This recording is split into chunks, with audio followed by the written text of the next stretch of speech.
Nos entreprises, à capitaux majoritairement publics, sont donc très souvent excédentaires. Ne les laissons pas à la main des grands groupes privés, comme nous l'avons fait pour les autoroutes, pour lesquelles nous nous mordons aujourd'hui les doigts.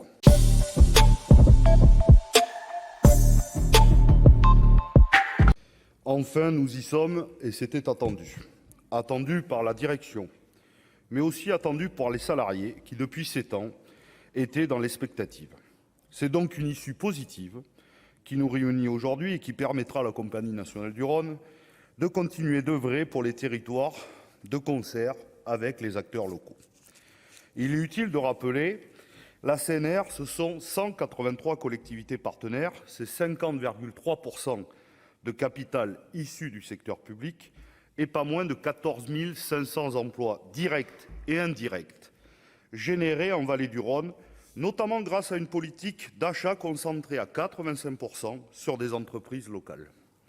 La CNR montre son statut d'entreprise structurante du territoire et il faut se féliciter que cela continue pour de nombreuses années.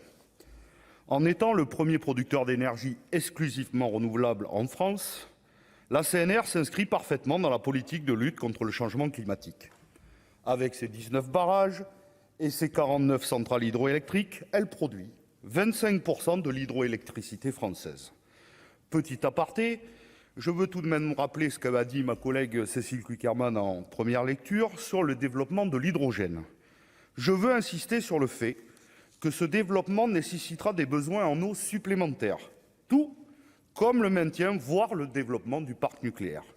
Nous devons donc travailler à cette sécurisation en eau. Respectueuse de l'environnement, faisant travailler localement nos concitoyens, il ne manquerait plus qu'elle soit rentable pour l'ériger en modèle qui fonctionne. Eh bien, c'est le cas, puisque la CNR est aussi extrêmement rentable, avec un chiffre d'affaires d'1,5 milliard et un résultat net se situant entre 90 et 100 millions d'euros. Sans vouloir faire de digression trop importante, je veux simplement rappeler au gouvernement qu'EDF, c'est un résultat net de 650 millions d'euros et qu'Aéroports de Paris, avant la crise Covid, c'était un résultat net de 588 millions d'euros. Nos entreprises, à capitaux majoritairement publics, sont donc très souvent excédentaires. Ne les laissons pas à la main des grands groupes privés, comme nous l'avons fait pour les autoroutes, pour lesquelles nous nous mordons aujourd'hui les doigts. Madame la ministre, je vous le dis, notre pays est aujourd'hui à la croisée des chemins.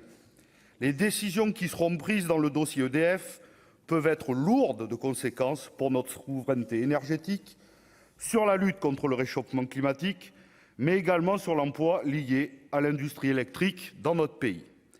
L'État et le gouvernement doivent être en capacité d'apporter une réponse cohérente qui montre qu'une autre voie que celle de la rentabilité peut exister.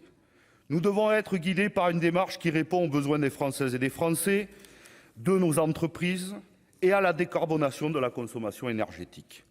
Je fais le vœu que l'adoption de cette proposition de loi, dans l'unanimité, et je salue le travail de notre rapporteur, soit le point de départ d'une nouvelle façon de concevoir le service public de l'énergie, celle de le voir comme un bien commun. Or, je le redis ici, un bien commun ne peut en aucun cas être libéralisé. Le simple fait que l'énergie soit pensée comme un service public implique qu'il soit sorti des logiques de concurrence et de marché. Respectueux de l'environnement et au service de la population et des territoires, je souhaite sincèrement que le modèle de la CNR soit à l'esprit de chacune et chacun. Si toutefois, dans les mois et années à venir, nous devrions examiner un énième texte visant à privatiser nos services publics.